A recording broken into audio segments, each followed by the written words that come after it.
দর্শক আমন্ত্রণ রাতের বাংলাদেশের আয়োজনে শুরুতেই জানাচ্ছি শিরোনামগুলো। মির্জা ফখরুলের সঙ্গে ভারতীয় হাই কমিশনারের বৈঠক, বাংলাদেশের সাথে সম্পর্ক দৃঢ় করতে চায় নয়াদিল্লি, জানালেন বিএনপি মহাসচিব। আমাদের পানি সমস্যার কথা বলেছি, সীমান্তে হত্যা বন্ধ করার প্রয়োজন, সে কথাগুলো আমরা তাকে বলেছি।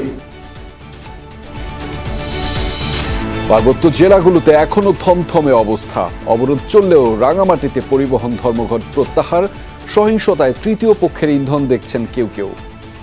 আগুনটা লাগাই দিয়েছে কিনা একটা দোকানে লাগাইছে, সব কিনা হয়ে গেছে। যার যার অবস্থানে সে দোকানের ভিতরে লক করেছিলাম, কিছুক্ষণ পরে দেখতেছি যে ধাউ ধাউ করে আগুন জ্বলতেছে। আমরা যারা এখন ক্ষতিগ্রস্ত পাহাড়ি বাঙালি সবাই মিলে যখন থাকতে পারি। 3.5 মাস পর ঢাকা বিশ্ববিদ্যালয়ে ক্লাস শুরু, অভ্যুত্থানে নিহতদের স্মরণে 1 মিনিটের নীরবতা, ট্রমা কাটাতে পরিকল্পনার কথা জানালেন উপাচার্য। সাবেক পানি সম্পদ প্রতিমন্ত্রী জাহিদ ফারুক শামীম গ্রেফতার, রিমান্ডে নুরুল ইসলাম সুজন। গণহত্যার ঘটনায় শেখ হাসিনার বিরুদ্ধে ট্রাইব্যুনালে আরও 2টি অভিযোগ।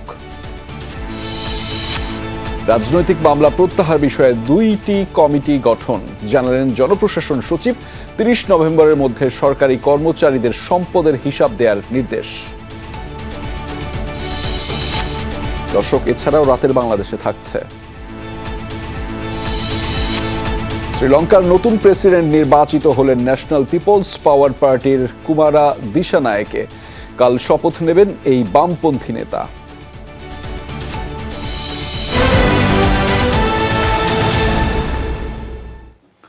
দর্শক, এতক্ষণ শিরোনাম দেখছিলেন, আপনাদের সাথে আছি আমি আহমেদ রেজা। এবার জানাচ্ছি বিস্তারিত। ভারতের সঙ্গে দূরত্ব কমছে বিএনপির। রোববার বিকেলে বিএনপির নেতাদের সঙ্গে আনুষ্ঠানিক বৈঠক করেছেন ভারতীয় হাই কমিশনার প্রণয় ভার্মা।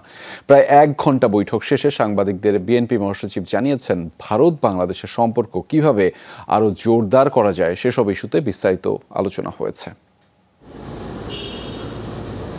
8 বছরেরও বেশি সময় পর গুলশানে বিএনপি চেয়ারপারসনের রাজনৈতিক কার্যালয়ে ভারতীয় কোনো হাই কমিশনার বিকেল 4টা থেকে শুরু করে প্রায় ঘণ্টাখানেক বিএনপি নেতাদের সঙ্গে বৈঠক করেন ভারতীয় কূটনীতিকরা। হাই কমিশনার প্রণয় ভার্মার সঙ্গে বৈঠকে বিএনপির নেতৃত্ব দেন মহাসচিব মির্জা ফখরুল ইসলাম আলমগীর। বৈঠক শেষে বিএনপি মহাসচিব জানান, সীমান্ত হত্যা বন্ধ, পানি সমস্যার সমাধান এবং রাষ্ট্রীয় নিরাপত্তা সহ বিভিন্ন ইস্যুতে আলোচনা হয়েছে। আমাদের যে সমস্যাগুলো রয়েছে ভারতের সঙ্গে বাংলাদেশের, আমরা সেই বিষয়গুলো তুলে ধরেছি। আমরা আমাদের পানি সমস্যার কথা বলেছি এবং সেগুলো দ্রুত সমাধান হওয়া দরকার, সেই কথাগুলো বলেছি। আমাদের সীমান্তে হত্যা বন্ধ করার প্রয়োজন, সে কথাগুলো আমরা তাকে বলেছি। সেই সঙ্গে আমাদের যে আপনার সিকিউরিটি যে বিষয়টা আছে বোথ দ্য কান্ট্রিজ, সেটা নিয়ে আমরা কথা বলেছি। জানান, বাংলাদেশের সাথে সম্পর্ক দৃঢ় করতে চায় নয়াদিল্লি। তাদের যেটা মূল বক্তব্য সেটা হচ্ছে যে বাংলাদেশের সঙ্গে তারা সম্পর্ক আরো দৃঢ় করতে চান। বিশেষ করে এই পরিবর্তনের পরে নতুন যে অন্তর্বর্তীকালীন সরকার আছে তাদের সঙ্গে তারা ইতিমধ্যেই যোগাযোগ করেছেন, কথা বলছেন। আমাদের সঙ্গে বিএনপি পলিটিক্যাল পার্টি, আমাদের সঙ্গেও তারা তাদের দেশের রাজনৈতিক দলগুলোর যে সম্পর্ক সেটাকে দৃঢ় করতে চান। এই সম্পর্কের মধ্যে আরো কি করে সুস্থতা, আরো পজিটিভিটি কি করে নিয়ে আসা যায় সেই বিষয়টার উপরে তারা কাজ করতে আগ্রহী। প্রেস ব্রিফিং এর পর সাংবাদিকদের কোনো প্রশ্নের উত্তর দেননি বিএনপি মহাসচিব। No questions please, no question. Shariful Islam Khan, Jamuna news, Dhaka. খাগড়াছড়ির দীঘিনালার ঘটনায় বেশ কিছু প্রশ্ন আসছে ঘুরে ফিরেই। জেলা সদরে যুবককে পিটিয়ে হত্যার ঘটনায় দীঘিনালায় বাজারে আগুন, পরবর্তীতে 2 পার্বত্য জেলায় পাহাড়ি বাঙালি সংঘর্ষ। এ নিয়ে পরস্পর দোষারোপ চলছে এখনও। তবে ক্ষতিগ্রস্তরা চান দীঘিনালার ঘটনার সুষ্ঠু বিচার। জাতিগত সম্প্রীতি বিনষ্টে তৃতীয় পক্ষের ইন্ধনও দেখছেন কেউ কেউ। এদিকে 72 ঘন্টার অবরোধের দ্বিতীয় দিনেও চলেনি দূরপাল্লার কোনো পরিবহন। খাগড়াছড়ি থেকে সহকর্মী রিয়াজ রাহান জানাচ্ছেন বিস্তারিত। ছবি তুলেছেন রাকিবুল ইসলাম। পুলক চাকমার বয়স 60 ছুঁই ছুঁই। দীঘিনালার বাজারে ব্যবসা করছেন 3 দশক ধরে। দীর্ঘ যাত্রায় এমন ঘটনা আগে দেখেননি তিনি। কে বা কারা করতেছে, কেন করতেছে এটা এটা বলার আমি প্রয়োজন বোধ করি না। এই প্রথম এটা ঘটে গেল আর কি। দুর্বৃত্তের দেয়া আগুনে শুধু শতাধিক দোকানে পড়েনি, আদতে পড়েছে এক একটি পরিবারের বাঁচার স্বপ্ন ও জাতিগত সম্প্রীতি। আগুন চেনে না জাতি, ধর্ম, তাই তো পাহাড়ি বাঙালি সবারই প্রায় সমান সংখ্যক দোকান পুড়ে ছাই হয়েছে। দুপক্ষেরই অভিযোগ অনেকটা কাছাকাছি। জেলা সদরে যুবকের মৃত্যুকে কেন্দ্র করে শিক্ষার্থীদের প্রতিবাদী মিছিলে ঘটে হামলা, ফাঁকা গুলির ঘটনা, তারপরেই বাজারে আগুন। গুলি করার মধ্যেই পাহাড়ি বাঙালি দুনো পক্ষ আক্রমণ, এক পক্ষ আরেক পক্ষকে আক্রমণ করছে। বাঙালি আর পাহাড়ে দুজনে ভেদাভেদ, এখানে সবার সাথে মানে একটা সংযোগ হয়ে গেছে। গুলির শব্দে আমরা আতঙ্কিত হয়ে গেছি। আতঙ্কিত হওয়ার পরে আমরা এখানে যার যার অবস্থানে সে দোকানের ভিতরে লক করেছিলাম। কিছুক্ষণ পরে দেখতেছি যে ধাউ ধাউ করে আগুন জ্বলতেছে। পাহাড়ির সেরে বাঙালি আছে, বাঙালির সেরে পাহাড়ি আছে। হ্যাঁ, আগুনটা লাগাই দিয়েছে কিনা, একটা দোকানে লাগাইছে, সব কিনা হয়ে গেছে। এই ঘটনাকে দীর্ঘ 3 দশকের জাতিগত বন্ধুত্বের শিকল ভাঙার চেষ্টা দেখছেন কেউ কেউ। শিগগিরই ভাঙা সম্পর্ক আবারও জোড়া লাগবে, বিচার হবে প্রকৃত দোষীদের, এমন প্রত্যাশা সবার। সিভিল প্রশাসন, সেনা প্রশাসনকে সাধারণ মানুষ সহযোগিতা করতে হবে। প্রতিষ্ঠান বড় হোক বা ছোট, ব্যবসার প্রতিষ্ঠান তো সরকার যেন আমাদেরকে আর্থিকভাবে সহযোগিতা করে। আমরা আগের মতো সবাই মিলে, পাহাড়ি বাঙালি সবাই মিলে এখানে সুন্দর একটা ব্যবসা আমরা চালিয়ে যেতে পারি। কিন্তু আমরা যারা এখন ক্ষতিগ্রস্ত, পাহাড়ি বাঙালি সবাই মিলে যখন থাকতে পারি। পরিস্থিতি স্বাভাবিক রাখতে আইনশৃঙ্খলা বাহিনী তৎপর বলে দাবি পুলিশের। গত 19 তারিখে যে আপনার এখানে যে দেখতেছেন ঘটনা ঘটছে, এরপরে কোথাও বসত বাড়ি যে কোনো ধরনের হামলা বা পুরানোর ঘটনা একেবারেই নেই। এদিকে জম্মু ছাত্র জনতার ডাকা 72 ঘন্টার অবরোধের দ্বিতীয় দিন শেষ হয়েছে কোনো অপ্রীতিকর ঘটনা ছাড়া। পরিস্থিতি নিয়ন্ত্রণে টহল জোরদার ছিল সেনাবাহিনী, বিজিবি ও পুলিশের। দীঘিনালার এই ঘটনার পর বেশ কিছু প্রশ্ন ঘুরে ফিরে আসছে। তা হচ্ছে, খাগড়াছড়ি সদরের ঘটনায় কেন এখানে প্রতিবাদ হলো, আবার সেই প্রতিবাদী মিছিলে কারা গুলি করেছে, তারপর কারা এই ঘটনায় অর্থাৎ এই যে দোকানপাটগুলো সেগুলোতে আগুন দিয়েছে, আর আগুন দেওয়ার পর কারা বিভিন্ন সামাজিক যোগাযোগ মাধ্যমে উস্কানিমূলক পোস্ট করেছেন। আইনশৃঙ্খলা বাহিনী কর্মকর্তারা বলছেন, এই যে প্রশ্নগুলো রয়েছে সেই প্রশ্নগুলোর যদি উত্তর মেলানো সম্ভব হয়, তাহলে পাহাড়ি বাঙালির মধ্যে এই জাতিগত দাঙ্গা লাগানোর যেটি চেষ্টা বা বিরোধ বাঁধানোর যেটি চেষ্টা, সেটি প্রতিহত করা সম্ভব হবে। রিয়াজ রায়হান, যমুনা নিউজ, দীঘিনালা, খাগড়াছড়ি। এদিকে ধীরে ধীরে পরিস্থিতি স্বাভাবিক হয়ে আসায় দুপুরে রাঙামাটি সদর পৌর এলাকায় জারি করা 144 ধারা তুলে নিয়েছে প্রশাসন। তবে জম্মু ছাত্র জনতার ডাকা 72 ঘন্টার সড়ক নৌ অবরোধ চলছে এখন পর্যন্ত। এতে ভোগান্তি পোহাতে হচ্ছে বাসিন্দাদের। এদিকে গাড়িতে অগ্নিসংযোগের প্রতিবাদে ডাকা পরিবহন ধর্মঘট প্রত্যাহারের ঘোষণা দিয়েছেন মালিক শ্রমিকরা। রাতেই ঘোষণা দেওয়া হয়। জম্মু ছাত্র জনতার অবরোধ চলছে বান্দরবানেও। দূরপাল্লার বাস চলাচল বন্ধ থাকায় পর্যটকরা বিভিন্ন স্পটে যেতে পারছেন না, আটকা পড়েছেন অনেকেই। শহর জুড়ে জোরদার করা হয়েছে নিরাপত্তা ব্যবস্থা। পাহাড় শান্ত না থাকলে কেউই শান্তিতে থাকতে পারবেন না, আর পাহাড় অশান্ত থাকলে সবারই ক্ষতি। বরিশালে এক অনুষ্ঠানে কথা বলেছেন নৌ পরিবহন এবং পাট ও বস্ত্র মন্ত্রণালয়ের উপদেষ্টা অবসরপ্রাপ্ত brigadier general doctor M Sakhawat Hossain. দুটো মন্ত্রণালয় আছে, আমি যা দেখেছি এটাকে সাগর চুরি বলা যায় না, প্রশান্ত মহাসাগরীয় চুরির জায়গাগুলো হয়েছে প্রচুর। 15 বছরের কাজ তো 1 বছরে বা 15 মাসে বা 2 বছরে বা 3 বছরে করা সম্ভব না। প্রায় 3.5 মাস পর ঢাকা বিশ্ববিদ্যালয়ে শুরু হলো শিক্ষা কার্যক্রম। দীর্ঘ বিরতি শেষে ক্যাম্পাসে ফিরে উৎফুল্ল শিক্ষার্থীরা। তাদের প্রত্যাশা, শিগগিরই স্বাভাবিক হয়ে উঠবে শিক্ষা জীবন। সেই সঙ্গে হল ও বিশ্ববিদ্যালয়ে প্রয়োজনীয় সংস্কারের দাবিও রয়েছে তাদের। উপাচার্য জানিয়েছেন, শিক্ষার্থীদের ক্ষতি পুষিয়ে নিতে এবং ট্রমা কাটাতে পরিকল্পনা হাতে নিচ্ছে বিশ্ববিদ্যালয় কর্তৃপক্ষ। কলাভবনের সামনের বটতলা আবারও বন্ধু সহপাঠীদের আড্ডায় জমজমাট। সতীর্থদের সঙ্গে দীর্ঘদিনের শিক্ষাবিরতি শেষে আবারও দেখা। ঢাকা বিশ্ববিদ্যালয়ের সবুজ চত্বরে বন্ধুদের উচ্ছল আনাগোনা। প্রিয় ক্লাসমেট যখন প্রাণের সই হয়ে যায়, তখন বহুদিন পর দেখায় যেন সব ঝাঁপি খুলে বসা। শিক্ষার্থীদের আনাগোনায় প্রাণ ফিরে পেয়েছে চেনা ক্লাসরুম। গলায় গলা মিলিয়ে হঠাৎ আবার দেখা যেন এক দারুণ বিপ্লবের দিন শেষে ঢাকা বিশ্ববিদ্যালয়ের শিক্ষার্থীদের আবার ফিরে আসা শিক্ষা কার্যক্রমে। তাই আনন্দ, উচ্ছলতা আর আগ্রহ তাদের চোখে মুখে। একটা উৎসবমুখর পরিবেশ সৃষ্টি হচ্ছে, সবার সাথে দেখা হচ্ছে দীর্ঘদিন পরে। অনেক ক্ষতি হয়েছে, তো ৩-৪ মাস পরে আবার স্বাভাবিক ক্লাসরুমে ফিরে আবার পড়াশোনা করতে পারবো। ফ্রেন্ডের সাথে দেখা হচ্ছে, অনেকে আন্দোলনের সাথে জড়িয়ে গিয়েছিল। ১ জুলাই থেকে ঈদুল আজহা আর গ্রীষ্মের ছুটির পর বিশ্ববিদ্যালয় যখন খুলেছিল, শিক্ষকরা তখন প্রত্যয় স্কিম বাতিলের দাবিতে কর্মবিরতিতে। এরপর কোটা সংস্কারের দাবিতে ৭ জুলাই থেকে শিক্ষার্থীদের ক্লাস পরীক্ষা বর্জন। দেশব্যাপী ছড়িয়ে পড়া আন্দোলনের কেন্দ্রবিন্দু হয়ে ওঠা ঢাকা বিশ্ববিদ্যালয় ১৭ জুলাই থেকে অনির্দিষ্টকালের জন্য বন্ধ ঘোষণা করা হয়। তারপর জুলাই আগস্টের সেই ছাত্র জনতার বিপ্লব আর অভ্যুত্থান। দীর্ঘদিন শেষে এই ক্লাসে ফেরা শিক্ষার্থীদের মধ্যে এখনো সেই বিপ্লবের দিনগুলোর স্মৃতি আর চেতনা। রাজনীতির একটা সুষ্ঠু পরিবেশ ফিরে আসবে এবং সেই রাজনীতিটা ডাকসু কেন্দ্রিক রাজনীতি। উদ্বেগজনক একটা পরিস্থিতি ছিল, তো সেখান থেকে আমরা বের হয়ে আসতে পেরেছি, কিন্তু সম্পূর্ণরূপে এটা এখনো নির্মূল করা যায়নি, যাতে করে আর কোনো ক্যাম্পাসে বিশৃঙ্খলা তৈরি না হয়। সকল ক্ষেত্রে সচল থাকুক এবং বাংলাদেশ নতুন এক তারুণ্য পাক। তোফাজ্জল নামক যে লোকটাকে মারা হলো, এত বড় একটা বিপ্লবের পরে হুট করে এরকম একটা ঘটনা ঘটা কখনোই প্রত্যাশিত ছিল না। একাডেমিক কার্যক্রম শুরুর দিনের সকালে সিনেট ভবনের সামনে ছাত্র জনতার অভ্যুত্থানে নিহতদের স্মরণে ১ মিনিট নীরবতা পালন করে বিশ্ববিদ্যালয় প্রশাসন।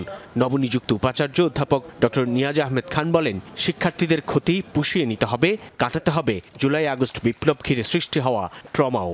আমরা পড়াশোনার মধ্যে থাকতে পারিনি, সেটি কি করে দ্রুত পুষিয়ে নেওয়া যায় সে বিষয়ে আমাদের কিছু পরিকল্পনা আছে।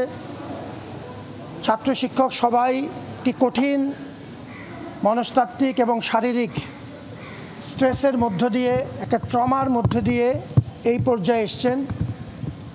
আমরা সেই ট্রমা এবং সার্বিক মানসিক এবং শারীরিক কল্যাণের জন্য কিছু বিশেষ ব্যবস্থা নেওয়ার চেষ্টা করছি। পরে উপাচার্য ঘুরে দেখেন বিশ্ববিদ্যালয়ের শিক্ষা কার্যক্রম। রোববার থেকে প্রায় সব বর্ষে শুরু হলেও প্রথম বর্ষের ক্লাস শুরু হবে ৩০ সেপ্টেম্বর থেকে। উপস্থিতি যথেষ্ট ভালো, বিশেষ করে মেয়েদের উপস্থিতি আরো বেশি। সাইফুদ্দিন রবিন, যমুনা নিউজ, ঢাকা। সাবেক পানি সম্পদ প্রতিমন্ত্রী অবসরপ্রাপ্ত কর্নেল জাহিদ ফারুক শামীমকে গ্রেফতার করা হয়েছে।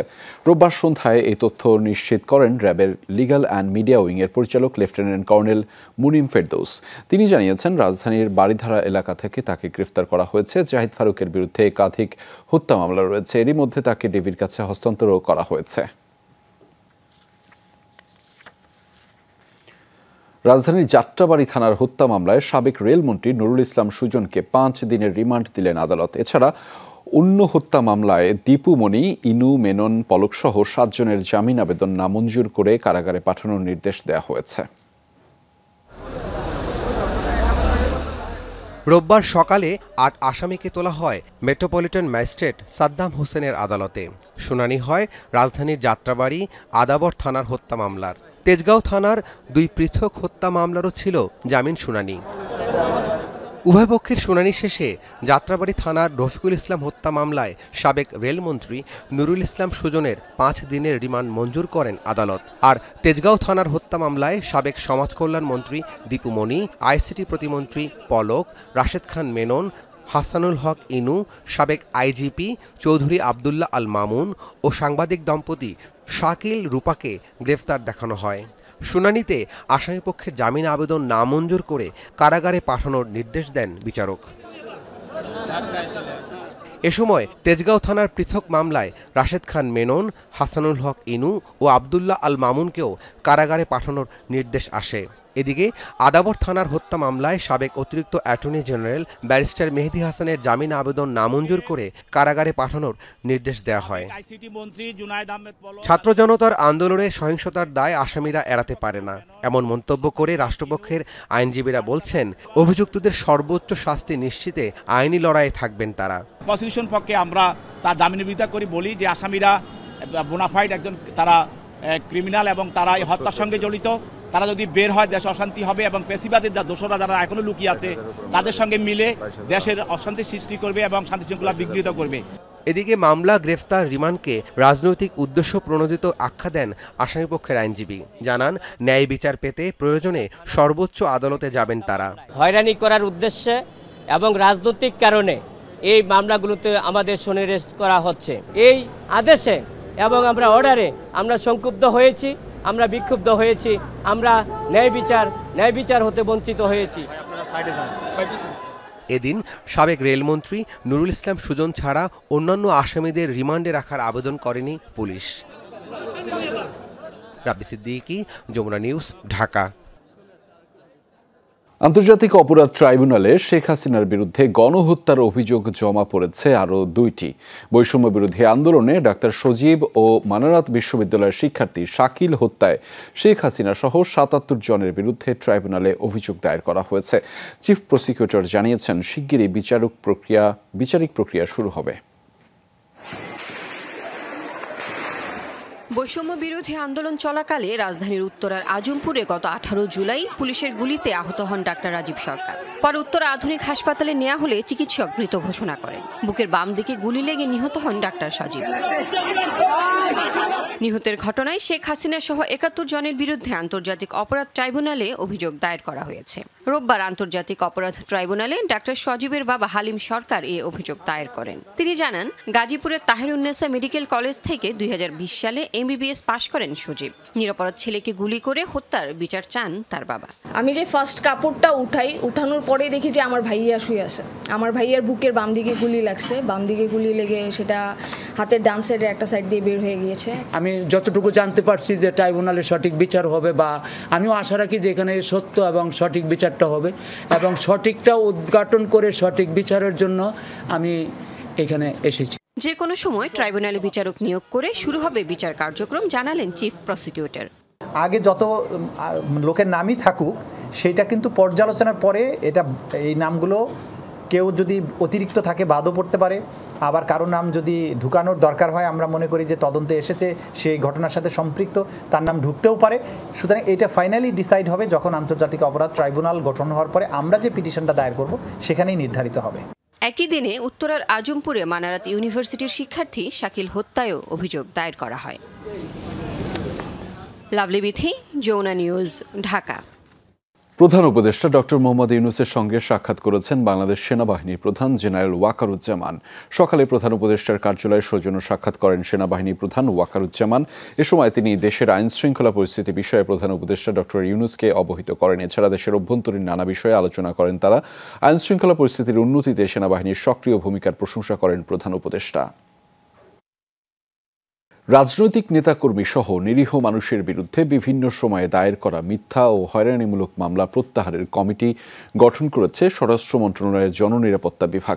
দুপুরে জননিরাপত্তা বিভাগ থেকে এই প্রজ্ঞাপন জারি করা হয়েছে। এতে বলা হয়েছে, মামলা প্রত্যাহারে মন্ত্রণালয় পর্যায়ে আইনি উপদেষ্টা কমিটির প্রধান থাকবেন। এছাড়া জেলা পর্যায়ে জেলা ম্যাজিস্ট্রেট কমিটির প্রধান হিসেবে দায়িত্ব পালন করবেন। জেলা ম্যাজিস্ট্রেটের কাছে মামলা প্রত্যাহারে প্রয়োজনীয় নথিপত্র সহ আগামী 31 ডিসেম্বরের মধ্যে আবেদন করতে হবে বলেও প্রজ্ঞাপনে উল্লেখ করা হয়। আবেদন প্রাপ্তির 7 কর্মদিবসের মধ্যে জেলা ম্যাজিস্ট্রেট আবেদনটি পাবলিক প্রসিকিউটরের কাছে মতামতের জন্য প্রেরণ করবেন, আর পাবলিক প্রসিকিউটর 15 কার্যদিবসের মধ্যে তার মতামত জেলা ম্যাজিস্ট্রেটকে জানাবেন বলে প্রজ্ঞাপনে উল্লেখ করা হয়েছে।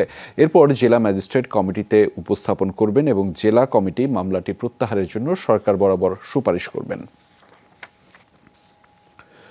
প্রতি বছর 31 ডিসেম্বর আর চলতি বছর 30 নভেম্বরের মধ্যে 15 লাখ সরকারি কর্মচারীকে সম্পদের হিসেব জমা দিতে বলে জানিয়েছেন জনপ্রশাসন মন্ত্রণালয়ের সিনিয়র সচিব ডক্টর মোখলেসুর রহমান। দুপুরে সচিবালয়ে আনুষ্ঠানিক ব্রিফিংয়ে এই কথা জানিয়েছেন তিনি। বলেছেন, যে সকল কর্মচারীর কর আয়যোগ্য তাদের রিটার্ন জমা দিতে হবে। সচিব আরও বলেন, সম্পদের হিসেব জমা দেওয়ার ইস্যুটি আইনগতভাবে গোপনীয়, সে কারণে তা প্রকাশ করা হবে না। সবশেষ 2008 সালে সরকারি চাকরিজীবীরা সম্পদের হিসাব জমা দিয়েছিল। এখন দুর্নীতি কমাতে 15 লাখ সরকারি চাকরিজীবীকে এবছর 30 নভেম্বর আর আগামী বছর থেকে 31 ডিসেম্বরের মধ্যে সম্পদের হিসাব জমা দেওয়ার আদেশ জারি করা হলো। তৈরি করা হয়েছে ফর্ম। যেমন প্রতি বছর সম্পদ বিবরণী 31 ডিসেম্বরের মধ্যে জমা দিতে হবে প্রতি বছর। যেহেতু এই বছর আমাদের নতুন একটা বছর পাইনি, ভাঙা বছর, এই জন্য এই বছরেরটা 30 নভেম্বরের মধ্যে জমা দিতে হবে। সম্পদ বিবরণী অতি গোপনীয় দলিল বিধায় এক্ষেত্রে তথ্য অধিকার আইন 2009 প্রযোজ্য হবে না। সম্পদের হিসাব জমা না দিলে সর্বোচ্চ শাস্তি চাকরি থেকে বরখাস্ত করা হবে, তবে আইন দ্বারা গোপনীয় হওয়ায় সম্পদের হিসাব জমা দেওয়ার তথ্য প্রকাশ করা হবে না বলে জানান তিনি। যে জমা না দিলে কি হয়? জমা না দিলে অনেক কিছু হয়। এখানে আমি আইনের ধারা হিসেবে বলতে পারি, লঘুদণ্ডের চেয়ে অতিমাত্রায় অপরাধ হয় তখন গুরুদণ্ড দেওয়া হয়। গ, চাকরি হইতে অপসারণ। ঘ, চাকরি হইতে বরখাস্তকরণ। হিসাব জমা দেওয়ার বিষয়টি যাচাই বাছাইয়ের পদ্ধতি চালু করতে প্রয়োজনে অনলাইন করা হবে। আয়করযোগ্য চাকরিজীবীদের ক্ষেত্রে রিটার্ন জমা দেওয়া বাধ্যতামূলক। এটাও এরপর অনলাইন হলে দেখা যাবে কি যে কার কত সম্পদ কোথায় কখন এমন কিছু ঘটে গেল যেটা অবিশ্বাস্য, তখন ওই মেশিন আপনাকে ইন্ডিকেট করবে। 15 লাখ অফিসার কর্মচারীকে কখনো যাওয়া সম্ভব হয় নাই, এইবারই প্রথম। আগে এটা 9-6 ছিল, এখন এটা একেবারে ট্রান্সপারেন্ট। সরকারি চাকরিতে আবেদনের বয়সসীমা 35 করার বিষয়টি গুজব। প্রশ্নের জবাবে জনপ্রশাসন সচিব জানান 43তম বিসিএস এর গেজেট প্রকাশের কাজ চলছে।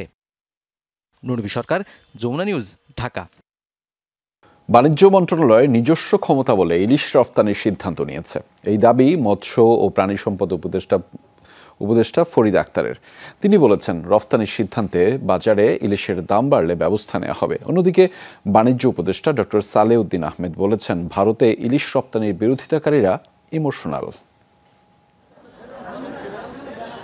বিশ্বে ইলিশ উৎপাদন ও আহরণে বাংলাদেশ প্রথম। সরকারি তথ্য বলছে এবছর 5,30,000 মেট্রিক টন ইলিশ উৎপাদন হয়েছে। কিন্তু এত উৎপাদন সত্ত্বেও দেশে জাতীয় মাছের ঘাটতি রয়েছে। এই অবস্থায় দায়িত্ব নিয়েই অন্তর্বর্তী সরকারের উপদেষ্টা ফরিদ আক্তার বলেছিলেন, নিজেদের চাহিদা পূরণ না করে ভারতে আর ইলিশ রপ্তানি হবে না। তবে গত শনিবার দুর্গাপূজার সামনে রেখে ভারতে 3,000 মেট্রিক টন ইলিশ রপ্তানির অনুমতি দিয়েছে বাণিজ্য মন্ত্রণালয়। বিষয়টি নিয়ে জিজ্ঞেস করা হলে মৎস্য ও প্রাণী সম্পদ উপদেষ্টা জানান, তিনি এখনও রপ্তানির বিপক্ষে। আমাদের এখনও সেই কমিটমেন্টটা আগের মতোই আছে যে আমরা বাংলাদেশের মানুষের জন্য ইলিশ যেন প্রাপ্যতা নিশ্চিত করতে পারি। ভারতের দুর্গাপূজা উপলক্ষে বিশেষ অনুরোধ ছিল, সেই অনুযায়ী তারা করেছেন, সেটা তাদেরকে আমি তো জোর করতে পারি না। তবে বাণিজ্য উপদেষ্টা ডক্টর সালেউদ্দিন আহমেদ বলছেন, এমন বিরোধিতাকারীরা ইমোশনাল। খুব কম পরিমাণ ইলিশ রপ্তানি হচ্ছে, এতে দেশে তেমন কোনো প্রভাব পড়বে না। এটা আপনার আই ক্যান অ্যাসিওর ইউ অনেক বিবেচনা করে, এবং এটার জন্য আমি বহু বাহাবা পেয়েছি। এটা আমি বলবো না সে বাবা দিয়েছে, বলছে এটা ভালো ডিসিশন, এটা ডিসিশন হয়েছে, এটা গ্রেটার ইন্টারেস্টে। হ্যাঁ, কিছু লোকের অসুবিধা হতে পারে, বাট আমি মনে করি না এটা একটা বিরাট একটা কিছু ক্ষতিকারক। আমার মনে হয় আরও লং রানে আপনার জন্য একটা পজিটিভ। কিন্তু দেশের বাজারে ইলিশের দাম বেড়ে গেছে রাতারাতি। চাঁদপুরের প্রতিটি মোকামে মন প্রতি ইলিশ বিক্রি হচ্ছে 4 থেকে 5,000 টাকা বেশি দামে। ব্যবসায়ীরা বলছেন, চাহিদা অনুযায়ী যোগান নেই, আবার অনেকেই দেখছেন মোকাম মালিকদের কারসাজি। বিষয়টি খতিয়ে দেখবেন বলে জানিয়েছেন মৎস্য ও প্রাণী সম্পদ উপদেষ্টা। যদি দাম বাড়ে, সে দাম বাড়ার ব্যাপারে অবশ্যই আমাদেরকে ব্যবস্থা নিতে হবে। 3,000 টন অনুমতি দেওয়া হয়েছে, কিন্তু গত বছরও এই 3,000 টনের বেশি অনুমতি দেওয়ার পরও কিন্তু তারা ততগুলো নিতে পারেনি। তো ফলে আসলে কত যাবে সেটা আমরা এখনো জানি না। ইলিশের নিরাপদ প্রজনন ও উৎপাদন বৃদ্ধির জন্য এবছর 13 অক্টোবর থেকে 3 নভেম্বর পর্যন্ত ইলিশ ধরা নিষিদ্ধ করেছে মন্ত্রণালয়। নুরবি সরকার, যমুনা নিউজ, ঢাকা। জুলাই আন্দোলনে আহতদের চিকিৎসা দিতে চীনের 10 সদস্যের মেডিকেল টিম ঢাকা এসে পৌঁছেছে। দুপুরে হজরত শাহজালাল আন্তর্জাতিক বিমানবন্দরে মেডিকেল টিমকে স্বাগত জানান বাংলাদেশে নিযুক্ত চীনের রাষ্ট্রদূত ইয়া ওয়েন। বলেন, বন্ধুত্বের নিদর্শন হিসেবে অন্তর্বর্তী সরকারের আমন্ত্রণে এদেশের মানুষের পাশে দাঁড়াতে ঢাকা এসেছে চিকিৎসক দল। জুলাই বিপ্লবে উত্তাল হয় পুরো দেশ। পুলিশের হামলায় আহত অনেকেই এখন দেশের বিভিন্ন হাসপাতালে চিকিৎসাধীন। গুরুতর আহতদের চিকিৎসা সেবা দিতে রোববার দুপুরে ঢাকা এসেছে চীনের ন্যাশনাল হেলথ কমিশনের 10 সদস্যের একটি প্রতিনিধি দল। তাদের স্বাগত জানান চীনের রাষ্ট্রদূত ও স্বাস্থ্য অধিদপ্তরের একাধিক কর্মকর্তা। বিশ্বাস করি এই টিম আহতদের চিকিৎসা সেবা দেওয়ার ক্ষেত্রে নতুন মাত্রা যোগ করবে। এই টিম পাঠানোর ফলে আরও সুদৃঢ় হলো দুদেশের বন্ধুত্ব। The friendship between China and Bangladesh is long lasting. চীনের রাষ্ট্রদূত জানান, সম্পর্কের স্মারক হিসেবেই মেডিকেল টিম পাঠিয়েছে Beijing. To demonstrate our friendship, অন্তর্বর্তীকালীন সরকারের অনুরোধে মেডিকেল টিম পাঠিয়েছে চীন। নতুন সরকার প্রতিষ্ঠার পর এটি কোনো চিকিৎসক দল বাংলাদেশে এসেছে, যা দুই দেশের দ্বিপাক্ষিক সম্পর্ক এবং সমর্থনের গভীর বন্ধনকে তুলে ধরে। প্রয়োজন হলে জরুরি আরও মানবিক সেবা নিয়ে এগিয়ে আসবে চীন। আহতদের চিকিৎসা দেয়া এবং অবস্থা বিবেচনায় প্রয়োজনে তাদের চীনে নিয়ে যাওয়া হবে বলেও জানান চিকিৎসক দলের প্রধান তো ছিয়েন।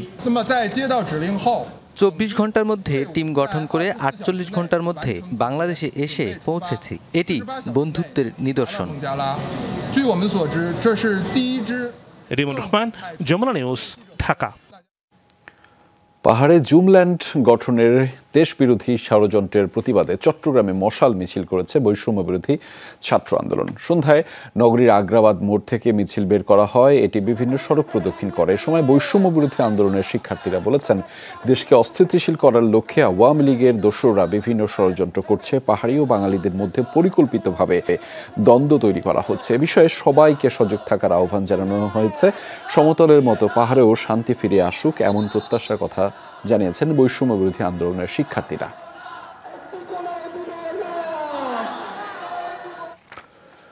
নারায়ণগঞ্জ শহরের কেন্দ্রীয় বাস টার্মিনাল ও বন্ধন পরিবহনের নিয়ন্ত্রণকে কেন্দ্র করে সংঘর্ষে জড়িয়েছে বিএনপির দুই পক্ষ। এতে আহত হয়েছেন অন্তত 10 জন। পুলিশ ও স্থানীয়রা জানিয়েছে, 5 আগস্ট সরকার পতনের পর সিটি বন্ধন পরিবহন দখলে নেয় সাবেক ছাত্রদল নেতা কারাবন্দী জাকির খানের অনুসারীরা। বিকেলে স্বেচ্ছাসেবক দল নেতা সাখাওয়াত রানা, মমিনুর রহমান বাবু ও কামাল উদ্দিন জনির নেতৃত্বে একদল লোক বন্ধন পরিবহনের অফিস ও কাউন্টার দখলে নিতে হামলা চালায়। এ সময় আহত হন বেশ কয়েকজন। খবর পেয়ে জাকির খানের অনুসারীরা তাদের ধাওয়া দেয়। এ সময় দুপক্ষের মধ্যে সংঘর্ষ বাধে। পরে যৌথ বাহিনী ঘটনাস্থলে গিয়ে পরিস্থিতি নিয়ন্ত্রণে আনে। আটক করা হয় 8 জনকে। মালিক সমিতির দুইটা পক্ষ ঝামেলা করতেছিল। উক্ত সংবাদের ভিত্তিতে আমরা সেখানে যাই, গিয়ে দুই পক্ষকেই প্রথমে শান্ত থাকার চেষ্টা করি। তারপরে শান্ত না হলে আমরা যৌথ বাহিনীর সমন্বয়ে আমরা ওখানে ডিসপাস করি এবং শক্ত হাতে এটা দমন করি। যারা পরকাল বেচে খায় তারাই মাজার ভেঙেছে বলে অভিযোগ করেছেন সমাজচিন্তক ফরহাদ মাজহার। তিনি বলেছেন, মাজার ভাঙার মাধ্যমে উগ্রপন্থা চাপিয়ে দেওয়ার চেষ্টা করা হচ্ছে। তিনি এই অপচেষ্টাকে রুখে দেওয়ার আহ্বান জানিয়েছেন। হুঁশিয়ার করেছেন, আবারও এ ধরনের চেষ্টার ফল মোটেই ভালো হবে না। বিকেলে কেন্দ্রীয় শহীদ মিনারে মাজার ভাঙার বিরুদ্ধে প্রতিবাদ জানাতে ফকিরি গানের আয়োজন করে। এ সময় বক্তৃতায় ফরহাদ মাজহার বলেন, মাজারে দর্শন আর ভাবের আলোচনা হয়। মানব জীবনকে এসব আলোচনা সমৃদ্ধ করে, ইসলামকে গণমানুষের কাছে পৌঁছায় মন্তব্য করেন তিনি। দেশের বিভিন্ন প্রান্ত থেকে আসা শিল্পীরা এ সময় গান পরিবেশন করেন।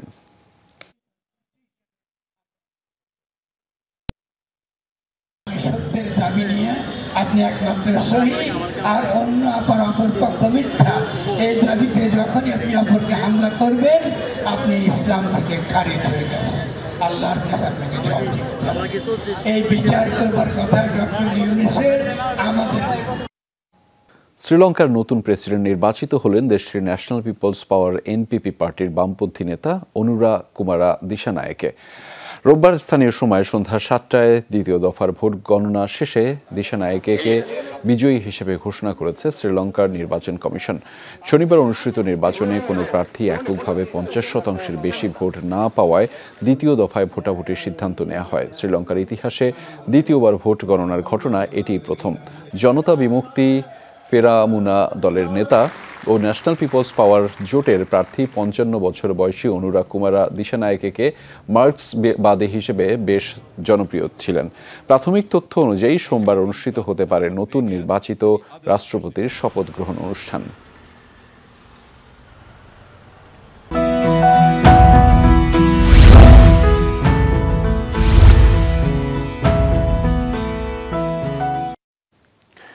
মঙ্গলবার থেকে শুরু হচ্ছে জাতিসংঘের সাধারণ পরিষদের অধিবেশন ও বিতর্ক সভা।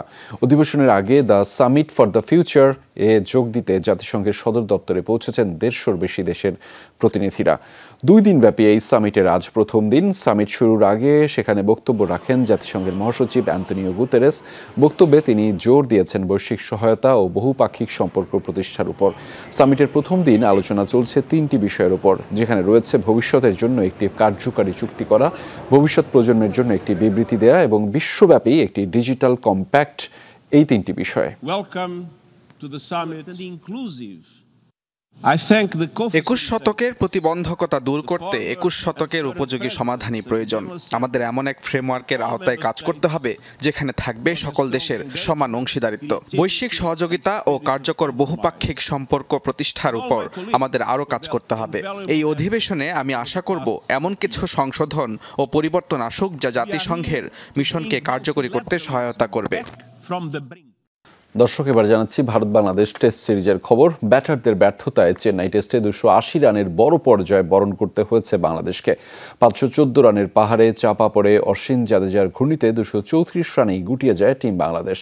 চেন্নাই টেস্টের পরই প্রশ্ন উঠেছে সাকিব আল হাসানের দলের রাখার যৌক্তিকতা নিয়ে। কঠিন সময় পার করলেও সাকিবের চেষ্টা, পরিশ্রম ও ফিরে আসার লড়াকু মানসিকতায় শতভাগ আস্থা রাখছেন টাইগার দলপতি। ব্রিফিংয়ে এই নাজমুল হোসেন শান্ত জানিয়েছেন, মূলত প্রথম ইনিংসের ব্যাটিং ব্যর্থতায় ম্যাচ থেকে ছিটকে গেছে বাংলাদেশ। ভুল থেকে শিক্ষা নিয়ে পরের টেস্টে কাজে লাগাবে দল। দর্শক, এই ছিল রাতের বাংলাদেশের আয়োজনে। এতক্ষণ আমাদের সাথে থাকার জন্য সবাইকে ধন্যবাদ।